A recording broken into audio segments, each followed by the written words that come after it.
Okay.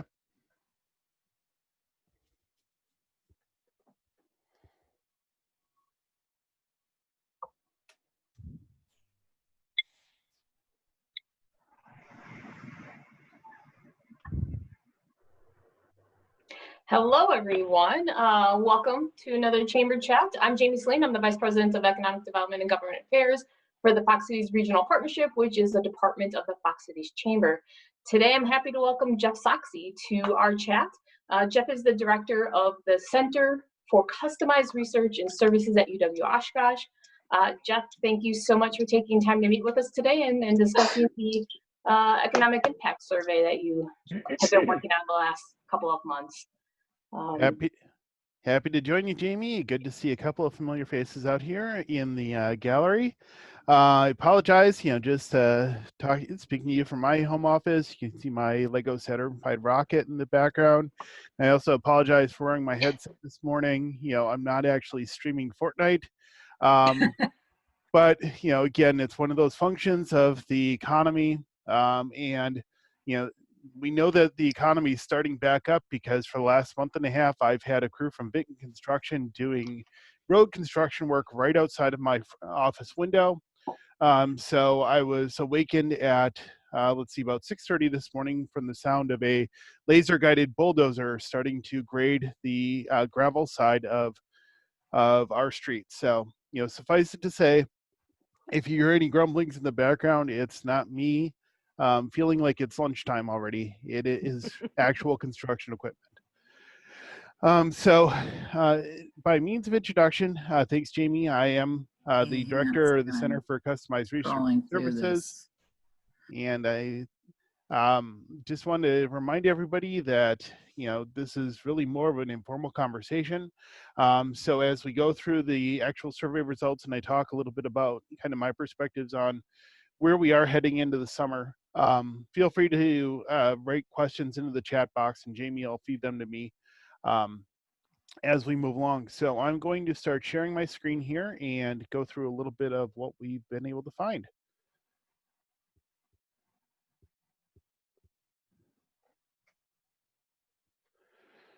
All right, so that should start popping up for everyone. So really what I want to do is twofold today. I want to talk a little bit about kind of the partnership we built through this survey, because again, it really is a testament to, the level of partnership and collaboration within the region and the state that is really kind of the core of how the state, as well as our markets, are actually surviving through the early stages of the pandemic. And again, when you look at the overall economic indicators and the news that's coming out, of course, the initial response is, well, it's either the end of the world or it's a truly unprecedented phenomenon. And one of the things that I have learned through my years of experience, and I've been a practicing economist for about 2 decades now, is that when you think about, kind of the nature of markets and the way that markets respond to things, is that markets don't tend to deal with either new information or incomplete information, as well as they do with things that they either know or think they know. And so as a consequence, again, when the markets effectively, or really businesses across the state, effectively shut down now beginning the middle of March of 2020, there were a lot more unknowns than there were knowns. And again, I don't mean to paraphrase Donald Rumsfeld here, but really what we're looking at is a market that is responding more to a longer term natural disaster than one that is specifically responding to any kind of structural or specific economic shocks.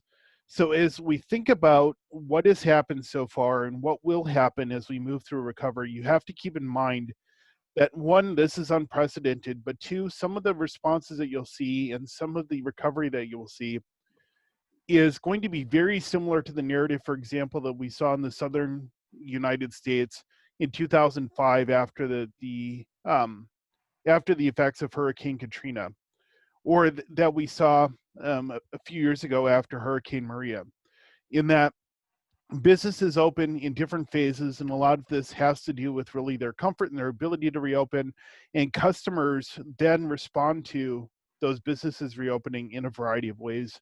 And we'll talk a little bit about how we're seeing that through the survey. So just to give you a uh, little bit of background on what CCRS is.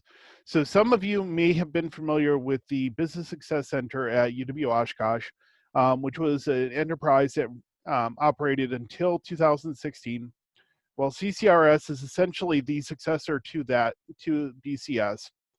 But we serve organizations really nationally through a variety of services, including customized training, market research, and consulting services. And my primary focuses as director are really on the market research and consulting side. Um, this is really kind of the extension of the applied research focus that UW Oshkosh has had going back to the early 80s. And a lot of the focus that we had initially was with faculty in the College of Business, but over the course of the last 25 years, or well, actually 35 years now, we've expanded that focus to really look at what we do as a center is really more of an interdisciplinary research practice. So we are tapping into really a variety of both faculty and student um, resources to provide services to organizations and businesses throughout the region. We also have a long-standing history of building effective partnerships, including AeroInnovate, Wisconsin Aerospace Partners, and most notably, and we're happy that St. Norbert College has taken over the charge of operating the Wisconsin Family Business Forum, which is one of our longest-standing and probably one of our largest partnerships that we have incubated to date. So when you think about the way that we started the survey, we started having conversations in our office about what kind of economic impacts the pandemic might have, really beginning the first week of March. And this is all related to, again, the series of CDC recommendations and DHS guidance that we saw from the state related to limitations on crowd size. And I know, at least within my friends and contacts in the small business community, we started hearing concerns about really, the question of whether they would see major disruptions beginning the first week of March, as that initial recommendation from the CDC initially capped crowd sizes at 50 persons and then was reduced to 10 persons. And we knew that we were also going to start to see major disruptions, really the third week of March, um, beginning when Wisconsin schools, K-12s, specifically closed, and they closed on March 19th. And so we set up a very quick survey, sent that survey out on March 21st, received early responses from about 387 businesses. And really, again, what we found from those early responses is that businesses, in order to weather what they thought was going to be it was going to be a harsh but long or short-lived shutdown, we're identifying two real immediate needs. One was immediate cash flow, because again, if they're not providing goods and services to customers, they're not generating revenue. And they also needed better information, as again, we continued to see throughout the period of the state safer at home orders.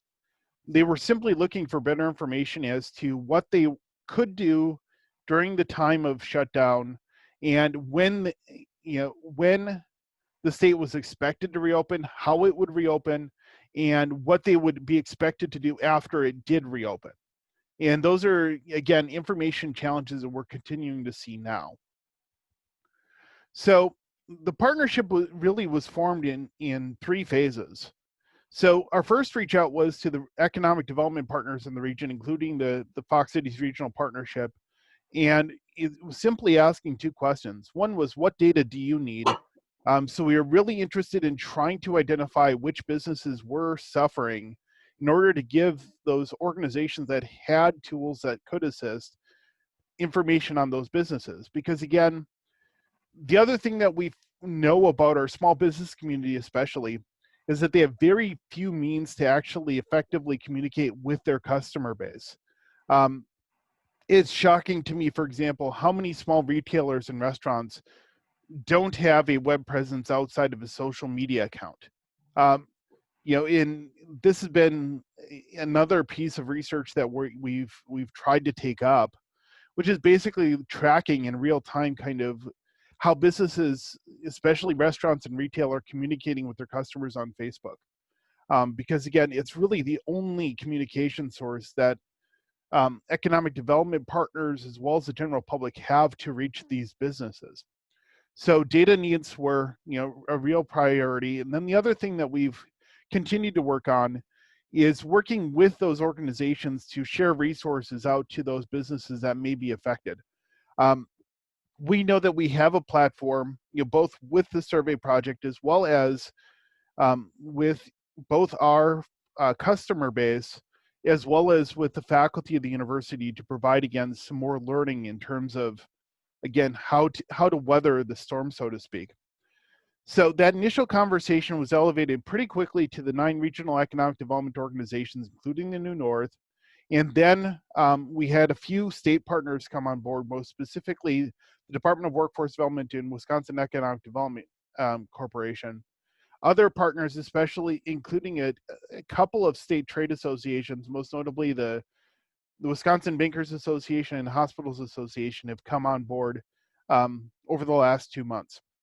So it's been a really interesting partnership because what we found is that the two real aspects of the survey, which we think are probably the most critical and timely, throughout this crisis, are one, it's the fact that we are surveying businesses on a monthly basis and will continue to survey those businesses, at least through the end of 2020 and probably beyond.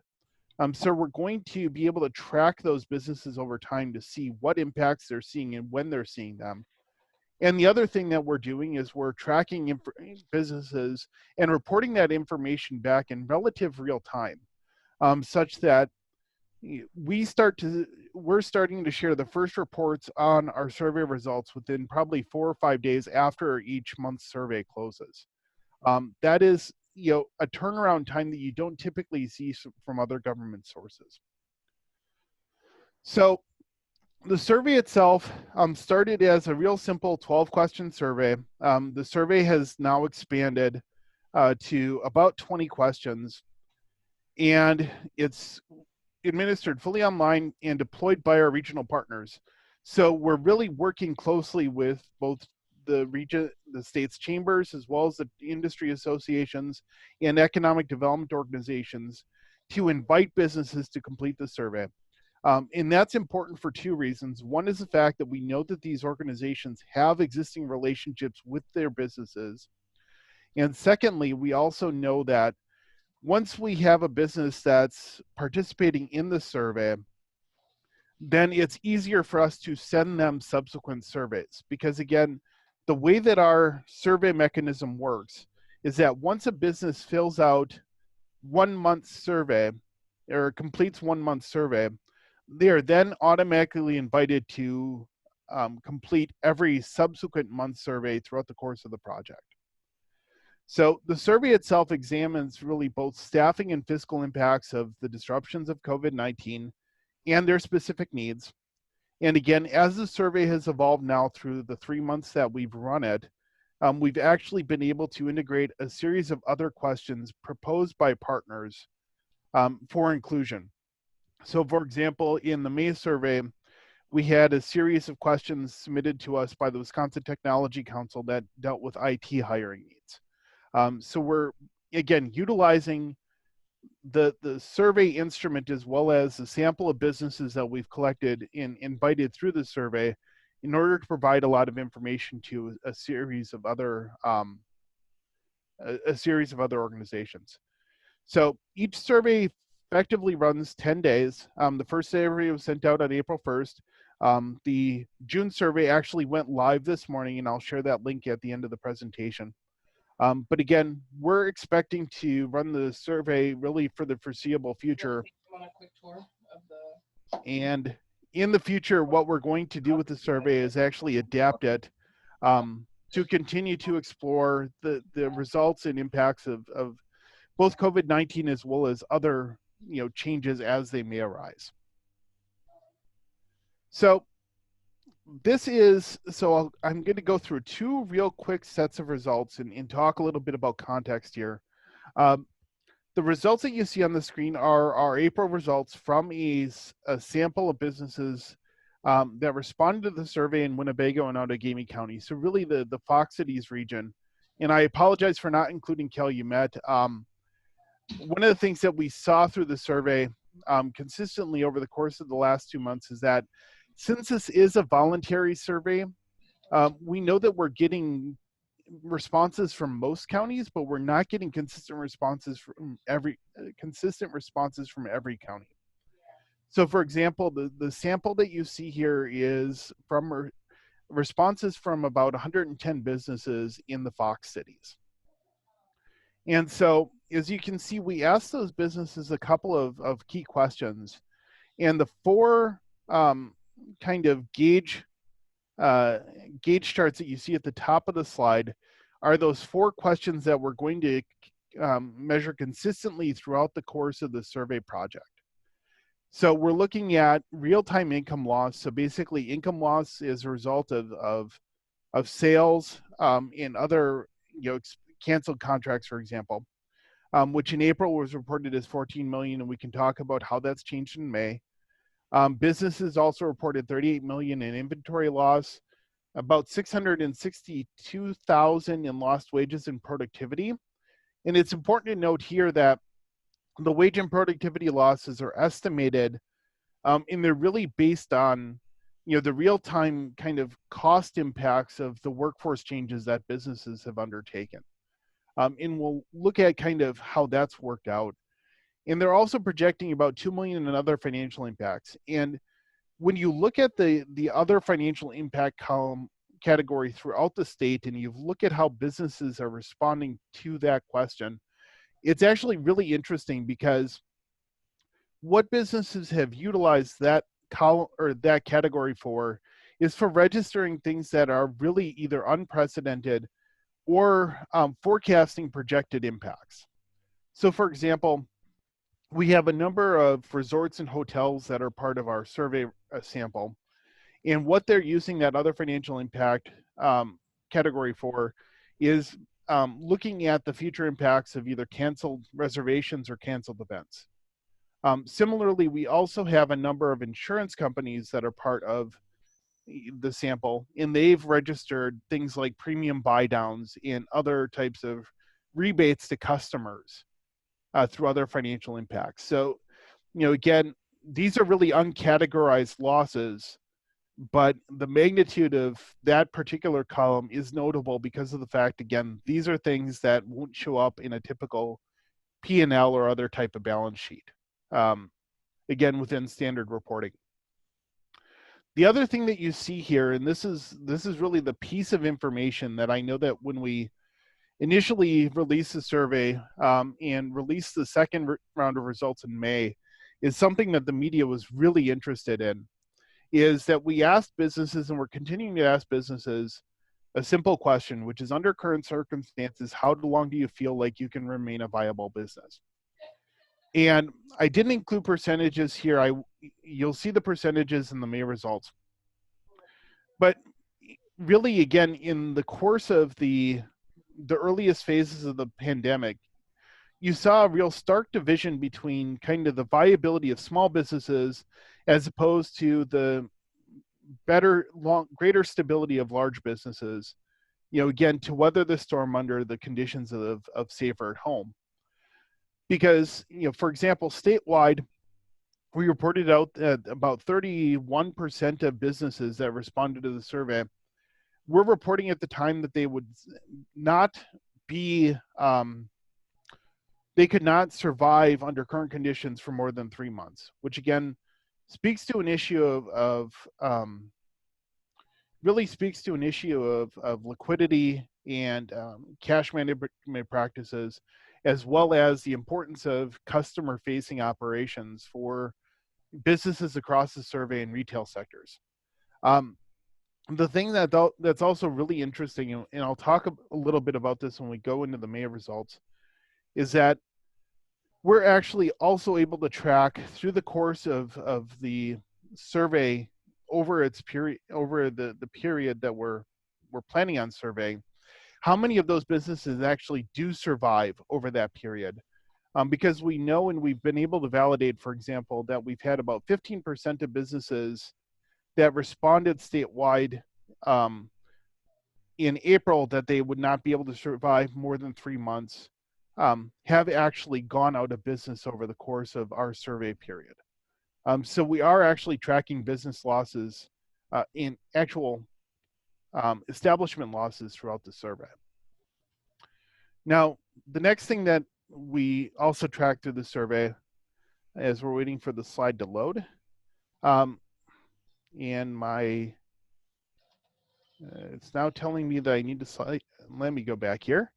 Sorry about that. It's the joys of working with a business intelligence software that tells you every time you have to click on a chart that it wants you to change the chart. The joys of Microsoft. So we're registering 181 total FTEs laid off in the course of April, and that businesses in general really didn't understand what work from home looked like or how they could effectively manage it. Because we know that the businesses that did respond to this last question about how efficient they felt their workforce was working remotely, the overwhelming majority statewide was that they felt that they were operating at less than 50% capacity. And again, this question, which we only asked in April, we didn't bother asking in May, requires a great deal of context because, again, when you think about the productivity losses that businesses experienced through the course of Safer at Home, you could attribute some share of that to really the change in just form and function, in that we are now all, or most of us, were effectively telecommuting throughout Safer at Home. Some of us are still telecommuting. And we know that there are some implications related to that in national studies that demonstrate there is a productivity loss. But the other thing, which again was unprecedented, was the fact that you saw businesses transition to telecommuting at the same time that schools were closed. So, as my wife, who is a middle school science teacher, will attest, she received as many questions over the course of the fourth quarter of this year from parents as they did from students. So we knew that parents were also, responsible for childcare and education as well as their working lives. So, it was interesting to see kind of the perspective on how efficient businesses thought their workforces would be, as related to how efficient they actually were. And then the last thing that we asked in April, and we asked this question again in May, but the results really didn't change all that much, was we asked those businesses to identify what their specific needs are. And I apologize that the full legend on this chart didn't carry through, but basically what we saw with businesses was that they were looking for two major pieces of relief, and they were primarily financial. So they were looking for access to loans and grants. And then the last thing they were looking for, and this is that kind of bright pink bar in the middle here, was they were looking for access to customers. So again, as businesses wanted to remain viable, they were simply looking for new ways to reach their customer base. And we've included a host of questions in the June survey that will attempt to kind of quantify how effective those businesses were in doing that. Because we know that a number of restaurants and retail businesses, as well as some more traditional lines, had to really establish e-commerce functionality effectively overnight. And it will be interesting to see how much revenue they were able to capture as a result of doing that. And similarly, how much of their business they will continue to expect to come online or come from online businesses or online business in the future. So let me just jump, and I did that same thing again with Power BI. So let me get back to the deck. Um, let's just jump to the main results really quickly, and you can see where things have changed.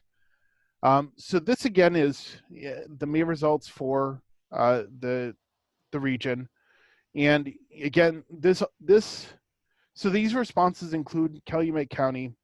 We received 106 business responses, which again is a really kind of consistent measure. One of the things that we saw from April to May is that the number of respondents in the May survey dropped off by about half from the April survey. And a lot of what we attributed that to was simply survey fatigue. One of the things that we've heard consistently from businesses, and again, not necessarily to our benefit, is the fact that there are a number of organizations that are seeking to get better information about what is happening within these businesses. And the only way that they have to reach those businesses is through surveys. So we're all, you know, every organization that wants to support businesses, business has had to put on its market research hat over the last 2 months. Again, because we're all trying to learn more. And one of the things that we've been trying to do as a result with our survey is to provide better information and a wider variety of information for clients and customers. So again, when we look at the main results for the Fox Valley, we see an additional income loss of another 13.6 million, inventory loss of 398,000. Again, the reduction in inventory loss is largely because of the fact that most of our manufacturers did stay in operations over the course of April and May, or because of changes in the WDC essential business regulations, we're able to open relatively quickly into the duration of Safer at Home. They're reporting an additional 3 million in wage and productivity loss, and that other financial loss was cut in half as well. Again, largely because of the fact that as we got into, as we went through April and are now into May, that those businesses that are still in operation have been able to adjust their adjust their operations and really forecast more accurately what their operations will look like in the future. Those businesses, again, over the course of the last month, have reported an additional 800 positions lost. The other thing to keep in mind, and again, this just to provide a little context in terms of when we're asking businesses to estimate how many positions they've lost, we're also asking those businesses to provide some context in how they're dealing with those workforce reductions. So one of the things that's really actually fairly optimistic about the May results is, as we've reported them, is that businesses in our samples really throughout the state, and we're only reporting results for about 1% of all operating businesses in Wisconsin. But those businesses that are responding are continuing to remain optimistic about their ability to recall their workforce.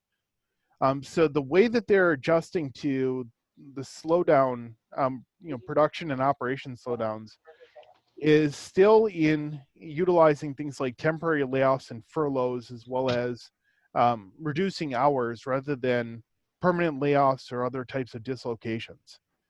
We know that that trend is shifting slightly nationally, and there's a lot of concern, especially regarding national conditions on continued claims for unemployment. But we are still starting to see those kind of furloughed or displaced workers getting back into the workplace now that businesses are starting to reopen. The question remains, again, and we won't be able to really answer this question, I would suspect, until probably August or September, is, under current conditions of social distancing and hygiene, how many of those positions, especially in customer-facing occupations, will effectively be recalled? So there is still a lot of concern regarding viability, especially in the hospitality industries, in restaurants and in personal care businesses, for example. And the other thing that you will see in the course in the bottom right of the chart is that, again, when we ask businesses to report their viability, what we see here now is that we're now sitting at about 25% of businesses in the region that are reporting again that they would able to remain viable over a 3-month period. We're asking the question again in this June survey, and the thing that'll be really interesting about the June survey results is that we're measuring economic activity during the month of May, which again will include half of the month under the safer at home order and half of the month after the expiration of the safer at home order, at least statewide, with varying levels of reopening based on geography and market. So we will start to see the beginnings of, again, operations in the economy under the conditions of a quote unquote new normal. And the other things that we've been tracking across businesses through the survey are really two main conditions as it relates to their current operating status. So we know that 64% of businesses in the region either reopened in the month of May, or they remained open through the course of Safer at Home. And similarly, when we asked about their views about reopening, and again, when we issued the survey, the Safer at Home order was still in force. So we framed this question around the expiration of the Safer at Home order on May 26th. But we see that 84% of businesses that in the Fox cities reported that they were either fully open or were fully prepared to reopen. But there was still, some significant resource needs, both in terms of, 7.5% said that they needed significant financial or other assistance to reopen. In another 5% that said that we simply needed additional information on how to do so safely. And we know that the Fox Cities Chamber, through their chamber chats and other resources, the small business development centers and other organizations throughout the state are starting to give that information out, which is a great resource. But again, it'll be interesting to see if those information gaps still persist as we go through the course of the next couple of months. And the last thing that we looked at, and we can talk about how some of these perspectives differ across industries, because again, we are seeing some pretty significant information and operations gaps. Again, through those business. Thank you. Welcome. Yes. See you. Sorry about that. We've got. I didn't know if that was a question or if that was a conversation. So we have we asked businesses 2 questions regarding financial assistance and their ability to find financial assistance. And so we asked a very simple question. One, whether businesses applied for any type of federal assistance, whether it was the Economic Industry Disaster Loan Program through the SBA or the Paycheck Protection Program through the SBA, so EIDL or PPP. 82% of businesses in the Fox cities that responded to the survey said that they did, but only 60% of those businesses actively received assistance. And the other thing that's interesting in this last chart is that 21% of businesses did not, or suggested that they did not apply. And of those 20% of businesses that didn't apply, the predominant reason why they didn't apply is because they either did not know that they could apply or did not believe they were eligible to apply. So again, this is one of those things that we've heard nationally about a number of the assistance programs that have rolled out either through the Federal Reserve or through the SBA under the CARES Act, is that there are significant information gaps, especially among the very small business community. So if you think about, kind of those 5-person, 5-employee or fewer operations, where again, they didn't believe that they would qualify because their employment numbers were too low. But now, as we're still seeing funding available nationally through PPP, they're starting to apply for those sources now that they have the information that either they are eligible or they can use that funding for things that they didn't believe they could in the past. So we are getting better information in the field, but again, there are some significant assistance gaps, both as it relates to information regarding eligibility for assistance, as well as the success rate across businesses. So for example, if you look at the accommodation and food service industry sector, so hotels and restaurants, statewide, 93% of businesses applied for either an EIDL loan or a PPP loan over the course of the last month, but only 58% of those businesses received assistance. So there you're seeing a 30% gap in the businesses that are trying to get assistance and probably need assistance and aren't receiving it. And we know that, again, there are more resources coming online. I know that WDC announced that we're all in grant program on Monday. And we'll continue to track, again, how many of those businesses that are responding to our surveys are actually getting that assistance and benefiting from it. So like I said, we're going to be asking a number of other questions throughout the course of this survey project. And we're always open to recommendations or suggestions. If anybody has a pressing question that they want answered, we can certainly consider it. But two areas of questioning that we're including in our June survey relate first to, again, that transition to online business. How many businesses have transitioned online, and how much of their business do they expect to continue online? And we're also asking manufacturers and manufacturers and retailers specifically about supply chain challenges. Because another thing that we heard very distinctly throughout the course of Safer at Home and really through the course of the pandemic is that supplier availability has been a challenge. So we're trying to figure out what kind of needs those businesses have faced and what they're doing to adapt to it. Whether it's trying to find, for example, if my biggest supplier is overseas, am I trying to find a domestic alternative? Am I trying to diversify my supplier base? Am I moving away from using those parts or products? So there are a variety of strategies that businesses are using. We're going to start tracking how they're adapting.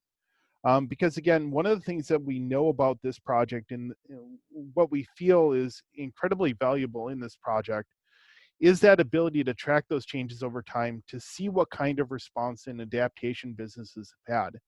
Because we found that the business community that we've worked with and business community we've spoken with is incredibly resilient. But they're incredibly resilient if they have information that they consider responsive and actionable. So if they know that there's something that they can do, they will do it. But again, the uncertainty of the early days of the pandemic and Safer at Home made it much more difficult for those businesses to operate. And so we expect to see much more optimistic results through the course of the remainder of the survey, but we know that too that we're going to be seeing responses and impacts, to this first wave of COVID, certainly throughout the summer, especially in customer-facing industries, retail, accommodation and food services, and really tourism-facing industries most specifically. And again, one other thing that we're going to do, and I can talk about some of the other projects we're working on. So the third survey, like I said, went live this morning. The survey link is on the slide. It's uwo.sh/covid-19-econ-june. And I apologize for the length of the link. This is an IT decision, not necessarily mine. And we've also developed two additional surveys, translations of our surveys, one for our Laotian and Hmong community, as well as our Spanish-speaking business community. That's one of the other things that we found throughout the course of the survey project is that while most of our businesses feel like they're being over-surveyed and over-researched, our minority business communities have had very little contact. So as a consequence, we feel that this project is a good way for those businesses to share their stories. We're also working with the Wisconsin Bankers Association right now on two different surveys. One that will look more at capital needs and liquidity. So how many businesses are planning on still moving ahead with expansions or other types of acquisitions? And do they have the capital financing, or they have found difficulty in financing um, in order to facilitate those activities? And we're also looking at a longer term study of the changing psychology of consumer behavior. So are consumers, responding to, how have they responded to COVID? So are they shopping less? Are they buying more per shopping trip? Um, are they buying more online? And what kind of confidence or comfort levels do they need to have in order to interact with their traditional business, the traditional retail space? And when will we see that? Because again, if we know that businesses are just desperate for customers, but the customers aren't comfortable coming out to those businesses, that's a mismatch again that the market will have to adjust to in some way. The last thing that we're doing, and this is something that we've actually been working on in the center for probably the last 3 years, is that there are a variety of federal sources, again, under the CARES Act and otherwise, that we're pursuing funding from, and we're also looking at a couple of potential association and other types of corporate partnerships to develop what we're calling the Institute for Predictive Analytics. Again, it's a catchy acronym which speaks to the state's brewing history. For those of you, that like craft beers, we are setting up the UW Oshkosh IPA. Don't worry, I'm not going to go to Fratello's or Fox City or Fifth Ward to try and get that branded. But what we're going to be doing what we're expecting to do or forecasting to do through the Institute is to provide consulting services and other types of business services to regional businesses to set up things like data practices and forecasting services and developing things like dashboards and management tools. In order for those businesses to simply have better information to make better decisions down the road. Because again, that's one of the other things that we saw, and have heard in feedback from especially our medium-sized business community through the survey, is that when the initial, when Safer at Home was announced and businesses were forced to shut down, many businesses really didn't know how to do so effectively, and in hindsight would have made different decisions if they would have had a better understanding of what their operations actually were. So specifically, for example, we've heard and received a number of comments from businesses expressing concerns about the layoffs that they've made, simply because of the fact that they're finding, as they're recalling their workforce, and especially in skill areas of high skill, that those workers have simply gotten other jobs elsewhere. Either jobs where it's more easier for them to telecommute, or simply because of the fact that they're entering into a market that's still relatively competitive. And demographically, even as we come out of the initial stages of the pandemic, we expect that competitive level of competition will return. That businesses simply need to have better information about the impacts of their decisions. And the Institute, in addition to managing bigger projects like these survey projects, will hopefully be in a position to offer those services, again, in a funded circumstance. We're going to be offering pro bono consulting work. And the other thing that we're really excited about through the Institute is we'll also be engaging our students in doing some of that work. So they're going to be gaining real world experience as well as exposure to the business communities. So that's my contact information. The last URL you see on the bottom of the slide is for the specific page that we set up for the survey project. You'll see a few things on that site. One is you will find the ability to access any of the survey results either by geography or by industry. And the other thing that we set up through our survey site is an area where we're sharing best practices from our faculty members on specific types of activities. And we're also collecting case studies from many of our business partners as to how they've been able to survive.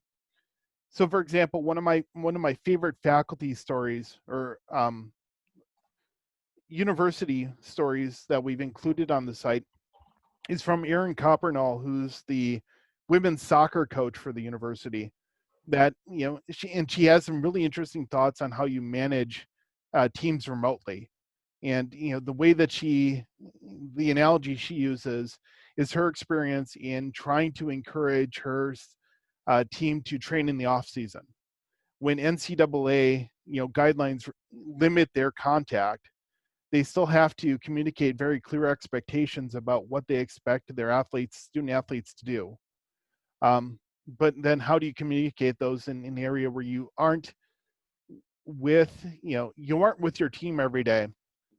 And, you know, so again, we're starting to share everything that we can in an era where we're all, you know, being safe and you know, just kind of hopeful, like I'm sure all of you are, for the days where we aren't doing, you know, chamber chats over Zoom. So with that, Jamie, do you have any questions in the field? So I have a few questions. So if anybody has a question, please feel free to put it in the chat. We do have a couple of minutes to ask Jeff some questions. I know he has a hard stop. He has another call right at noon. I guess my first question, Jeff, is, you know, thinking back to the part of the May survey that talked about payroll protection loans and idle loans. We're hearing anecdotally that some businesses decided to apply but not take those funds because of either the having to rehire or hold a number of positions on staff, and then that deadline of June 30th. And so therefore they're looking at more local options, whether it's a revolving loan fund or a grant program. Is that something that you're thinking about adding to future surveys? Is because these businesses are seeking funds, they just may not be through EIDL or PPP. Yep. Yeah, and we've expanded the variety of options in the June survey that businesses can respond to.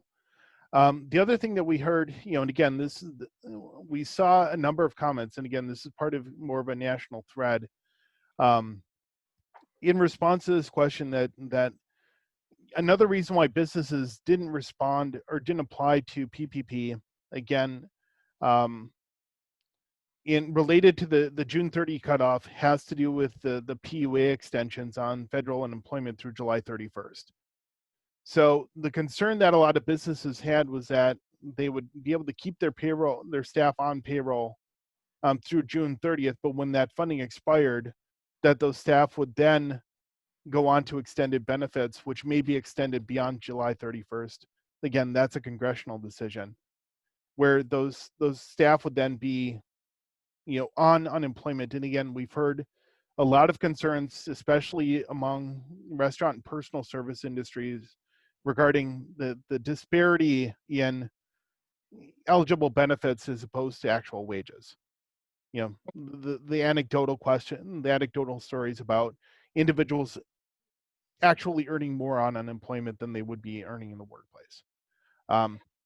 So that's really a question of, you know, in my opinion, rather poor policy design. Yeah, I mean, this policy was pushed through relatively quickly, so we're gonna definitely see some anomalies that just kind of pop up here and there that we weren't, unintended consequences that we weren't planning on. The other question I had was regarding childcare. I see that as a major barrier for individuals to get back to work, and also if they're working remotely, childcare, as you had mentioned, would kind of hinder productivity. Or any questions or any insights on how businesses are going to handle childcare? Because we've seen a number of our childcare institutions, I mean, it was already a struggling industry, and not being open for a few months just couldn't help the situation, right? So any idea of you know, how we kind of get through that barrier, knowing that, you know, we're not coming back to school until, fall at the earliest. And then daycares just not being as strong as they were prior to COVID. How that's impacting businesses' ability to be productive. Yeah. Well, I mean, we know that they're definitely businesses are definitely experiencing issues with staffing as a result. We haven't specifically asked businesses questions about that, and we have a couple of questions that we're planning on offering in the July survey, just because by that point we should have a better sense from our local school districts as to what their strategies are going to be for the fall. I know that we're looking at a variety of strategies at the university of how we can safely reopen in the fall as well. So once we have a better sense of what that might look like, I think we'll be in a better position again, because we know that, it was really a function of the calendar that there was really about a 2 to 3 week gap between when Safer at Home expired and the school year ended. So, businesses didn't really have time to report out, specifically what that looked like now, but they will in future surveys. But again, we know that we've heard, especially from, both from businesses that have had, a number, or that commented that they've had to shift orientations of work assignments where, you may have parents that are effectively now second shift workers because they're doing most of their work when the kids aren't at school, at home. And similarly, we've also had a number of business owners that have said, I can't effectively tend to the conditions of my business because I am also responsible for childcare and schooling. So again, it's a huge issue, especially among family-owned and sole proprietorships, which is why, when you look at the businesses that simply went away, those are the businesses most vulnerable. One, because they know that they can restart their business when they have the ability to, but it's also, again, in terms of prioritization, one of those easier decisions to pivot away from. I've heard anecdotally, a number of people say that, we are parents first, workers second.